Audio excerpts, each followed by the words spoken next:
Viera presenta el trabajo Permeabilidad de muestras de caliza Bedford a diferentes estados de esfuerzo efectivo.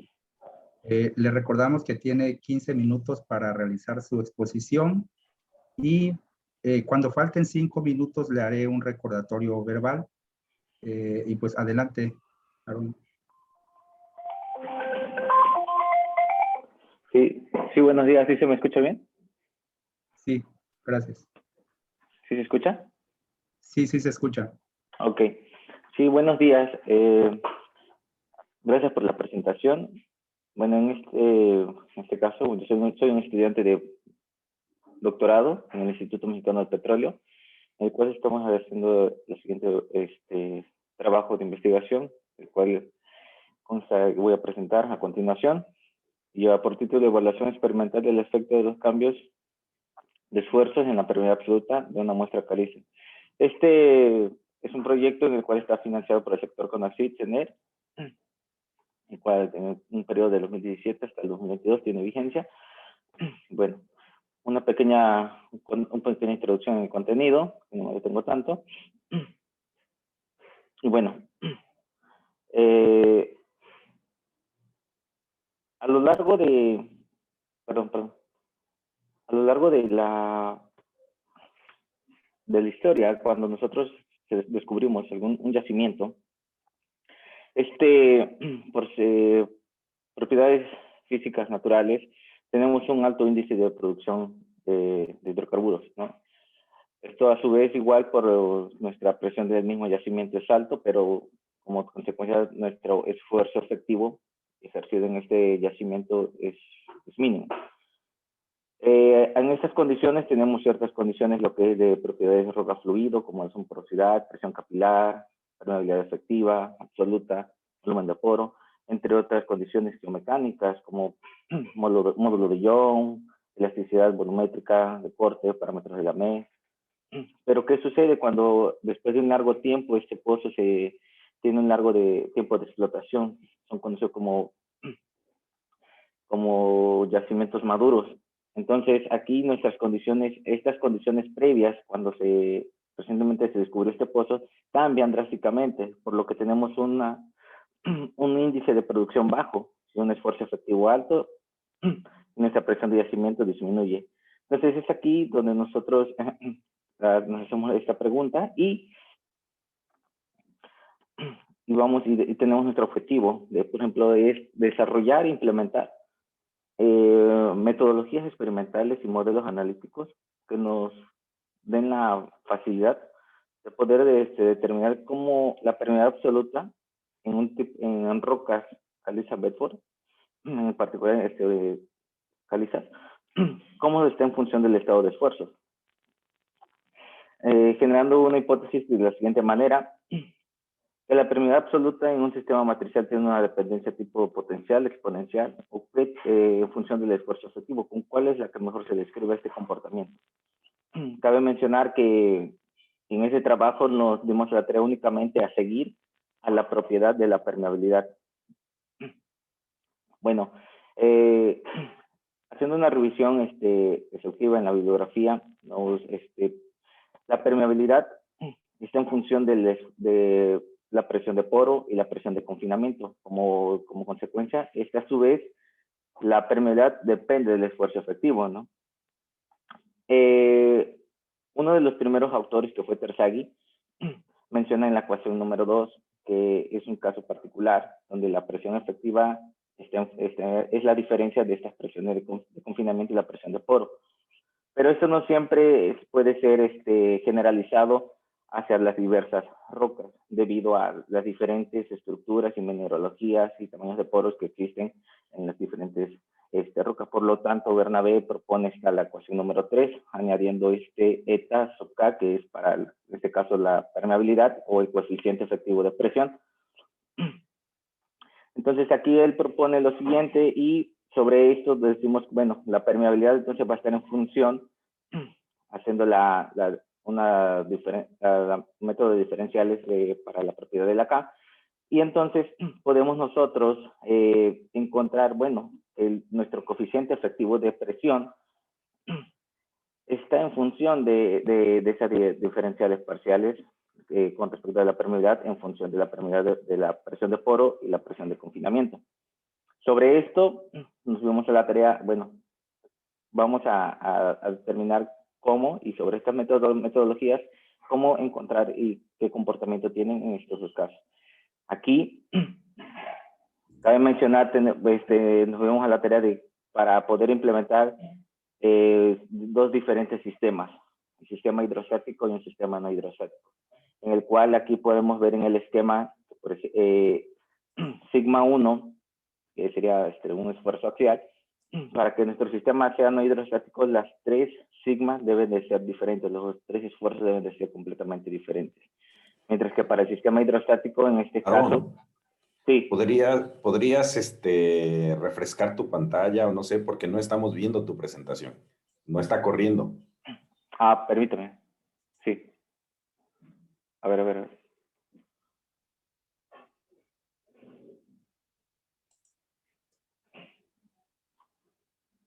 ¿Ahí lo están viendo? ¿Ahora sí? No, se quedó pegada en la página 3. Ahora sí. Ahora sí. Ustedes me indican si ya la pueden ver. Ahora sí. Ah, ok, sí, perdón. A ver. Como retomando aquí lo que comentaba, para dos sistemas diferentes que estamos manejando, por un sistema no hidrostático y hidrostático. Para el primer caso, tenemos la aplicación de tres esfuerzos completamente diferentes en las direcciones X y Z, ¿sí? Para que nuestro caso sea hidrostático, en este caso, sigma 2 y sigma 3, en nuestro caso es el esfuerzo radial o presión de confinamiento. Estos son completamente iguales, como se van a estar ejerciendo hacia nuestra muestra. Entonces aquí en este diseño, este es el diseño de pruebas experimentales que se llevó a cabo para estas dos diferentes muestras. Como primer paso, bueno, hay que reducir el efecto no lineal de poroelasticidad mediante carga y descarga de los esfuerzos y quitarle ese efecto de memoria a la muestra. Posteriormente se satura y aquí quiero hacer muy hincapié. Aquí, por ejemplo, si nosotros tomamos en el recuadro que remarco aquí las presiones de poro que van desde 1000 hasta 3500, este es para el caso no hidrostático. Tomamos la presión de una prueba, que es la presión de poro de 1000, y la primera condición, que es la presión de confinamiento. Entonces, se realiza ese experimento y obtenemos una permeabilidad absoluta efectiva. Una vez haya terminado ese experimento, dejamos la misma condición de poro, pero saltamos a la siguiente presión de confinamiento. Así sucesivamente hasta concluir con todas las etapas de la presión de confinamiento. Y posteriormente, realizar la segunda etapa de la presión de poro, que sería 1500. Y de la misma manera, ajustar las mismas condiciones para hacer todos los pasos. Y al final, vamos a obtener una matriz en la cual tenemos los datos de estas permeabilidades absolutas obtenidas a cada una de estas diferentes condiciones. Aquí una pequeña lámina en la cual podemos ver el diseño para las dos distintas pruebas, el esquema hidrostático y no hidrostático. Podemos dar cuenta de la manera en cómo está sumergida la diferencia, cómo está sumergida la muestra y cómo está haciendo las aplicaciones de las mismas fuerzas en los distintos sentidos. Posteriormente, la prueba se caracterizó a 2000 psi de confinamiento y una presión atmosférica y temperatura ambiente, obteniendo como resultado para el caso no hidrostático una permeabilidad de referencia de 151.25 milidarcy y en el caso hidrostático de 122. Posteriormente, aquí del lado izquierdo, vamos a estar viendo lo que es para la muestra número 1, que es el caso no hidrostático, y en la tabla número 2 para el hidrostático. Entonces, esta fue la matriz que obtenimos nosotros a medida que nosotros realizamos todas las pruebas experimentales en cada una de las diferentes condiciones de presión de poro y presión de confinamiento, y generamos esta matriz. Y con esta tenemos mucha información y podemos nosotros realizar diferentes gráficos, ¿no? Ya si queremos dejar constante la presión de poro y ver cómo varía en función de la presión de confinamiento, o viceversa, dejando constante la presión de confinamiento y ver cómo se comporta con la presión de poro. Cabe mencionar aquí, estos son valores así tal cual obtenidos de laboratorio con el dato promedio. Aquí podemos, sí, y aquí podemos visualizar cómo obtenemos las gráficas de presión de poro contra presión de confinamiento, en el caso no hidrostático e hidrostático. Posteriormente aquí pasamos a la presión de confinamiento. Aquí hacemos una comparación siguiendo del estado de esfuerzo para una muestra, caso hidrostático y no hidrostático, cómo va decreciendo a medida que se va aumentando el esfuerzo efectivo. Y bueno, llegamos al análisis de los resultados. Para esta es la metodología realizada y la aplicación de estos modelos. Obtenemos los coeficientes para el análisis del coeficiente no hidrostático y hacemos la evaluación, y por lo que podemos ver aquí tenemos los resultados y hacemos el análisis estadístico posteriormente para ello y ver con cuál otro modelo es el mejor que ajusta. Aparentemente tenemos que aquí a estas condiciones, ¿cierto? Es el modelo de potencia. Posteriormente realizamos para poder evaluar nosotros con cuál es el mejor coeficiente que se estima mejor un modelo, hacemos el cálculo del estado de esfuerzo para cada coeficiente efectivo de presión, en este caso particular para la presión de poro de 1000, y aquí mostramos su gráfica de cómo es el comportamiento medio que va variando ese coeficiente. Y aquí, mediante la implementación y poniendo de estos tres modelos, vemos algunos resultados que remarco aquí en rojo.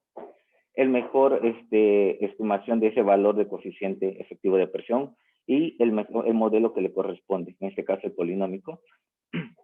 Luego para el de 1500, los siguientes, y esto mismo se realizó para el caso hidrostático, obteniendo que en este caso es el de potencia. Y bueno, como conclusiones tenemos que se desarrollaron estas pruebas experimentales de permeabilidad en muestras cálidas fetos, pero vemos que en algunos casos, por ejemplo, en el caso no hidrostático, el valor de este coeficiente es mayor a la unidad, lo cual puede deberse en otros factores como la mineralogía o geometría interna de la roca, así como daños en la roca o por la diferencia entre el esfuerzo radial y el esfuerzo axial en cómo fueron aplicados en las distintas pruebas. Para el análisis de resultados se implementó la metodología de superficie de respuesta para ajustar una función al comportamiento experimental de la permeabilidad. En los casos de ensayo se obtuvo lo siguiente, que para el caso no hidrostático el mejor ajuste obtenido es la ecuación cuadrática, pero para el caso hidrostático el mejor que describe este comportamiento es una ecuación de potencia, la cual esta es consistente con lo que se ve descrito en la revisión en la literatura. Y bueno, eso sería todo de antemano. Muchas gracias por su atención. Ok, al contrario, Aarón, muchas gracias a usted por compartirnos sus desarrollos. A continuación, damos lugar a la sesión de preguntas y respuestas. La doctora Sandra nos apoyará en esta parte. Gracias. Sí, por favor, si tienen alguna pregunta o comentario, me avisan. Por los momentos no he recibido ninguna, pero yo tengo un comentario mientras llegan las preguntas y los comentarios. Aarón, cuando dices que en el caso hidrostático, el alfa te da diferente de 1, ese alfa es realmente el coeficiente de Biot, ¿no? Y ese coeficiente, exacto, entonces ese coeficiente de Biot no necesariamente es 1, ¿no? Exacto. Va el tipo de roca, ¿no? Exacto, sí, en la literatura hay registros sobre ello, de que por eso de un instante Terceli siempre lo estimaba como límite 1, pero está relacionado con el coeficiente de Biot. pero este no siempre va a ser respetado como 1, debido a, como bien lo menciona, depende mucho de la mineralogía y del tipo de roca que se esté estudiando. Exacto. Tenemos una pregunta de Rodolfo. Rodolfo, adelante. Gracias, Sandra. Sí, Aaron, gracias por tu presentación. Sí. Mi pregunta está relacionada con la influencia de la trayectoria de esfuerzos. O sea, tú fijas una presión de poro y vas cambiando la presión de confinamiento. La pregunta para la misma muestra. La pregunta es, si yo fijo la presión de confinamiento y estoy variando la presión de poro, ¿obtendría los mismos resultados? Perdón, es que lo escuché en contracortado, nada más le entendí que si fija la presión de confinamiento. Sí, o sea, lo que nos explicaste es que tú en tus experimentos tomaste una presión de poro y empezaste a cambiar la presión de confinamiento, ¿verdad? Sí. La pregunta que me surge, si siguiéramos otra trayectoria de esfuerzos como el fijar la presión de confinamiento y estar cambiando la presión de poro, que es más cercano a lo que podríamos tener en la realidad, si tendríamos los mismos valores de permeabilidad que estás obteniendo en tus experimentos. Sí, digamos, fue la segunda etapa de este proyecto de investigación. En la primera etapa se hizo justamente lo que usted acaba de mencionar, a esas condiciones, pero en una muestra de yacimiento. Y se dejaron las condiciones, en este caso la presión de confinamiento fija, y no únicamente se fue variando la presión de poro y obtuvimos el mismo resultado.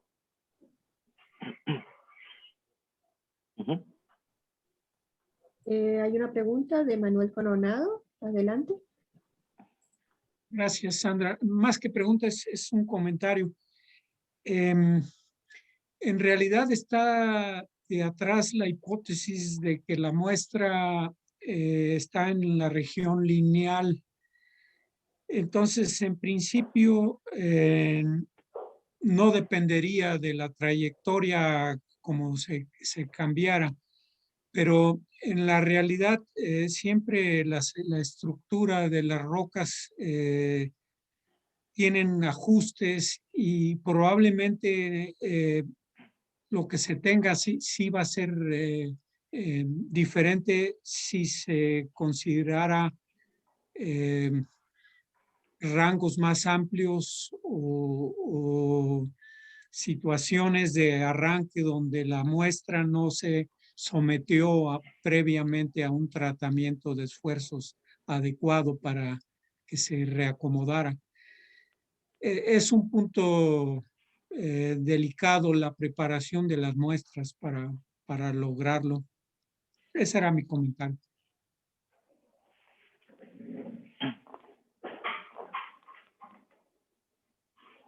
Sí, justamente es muy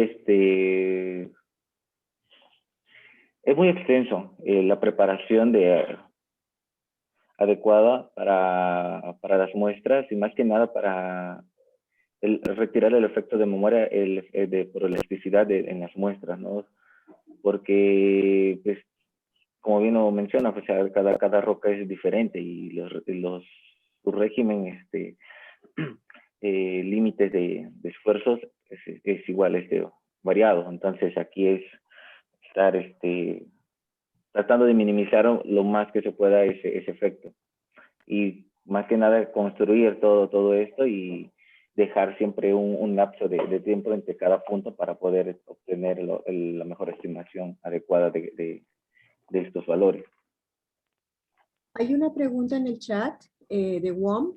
Él pregunta que por qué se usan los 3 tipos de ecuaciones o los 3 tipos de ajustes que usaste, ¿no? Sí, sí, lo que pasa, bueno, haciendo una revisión en la literatura, por ejemplo, Gaveslu siempre, él menciona que lo mejor que se ajusta era en areniscas es de potencia. En otro caso, Bernabé, igual en areniscas, él mencionaba que era exponencial. Entonces, no hay una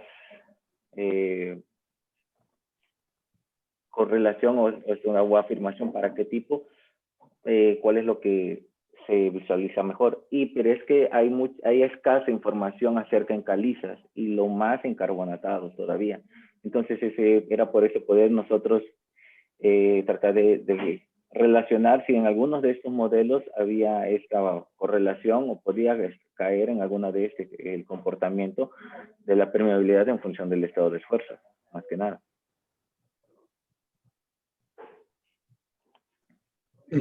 Muchas gracias, Aarón, por sus respuestas.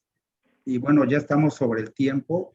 Nuevamente, gracias a Aarón y a su grupo de colaboradores por esta presentación. Y damos lugar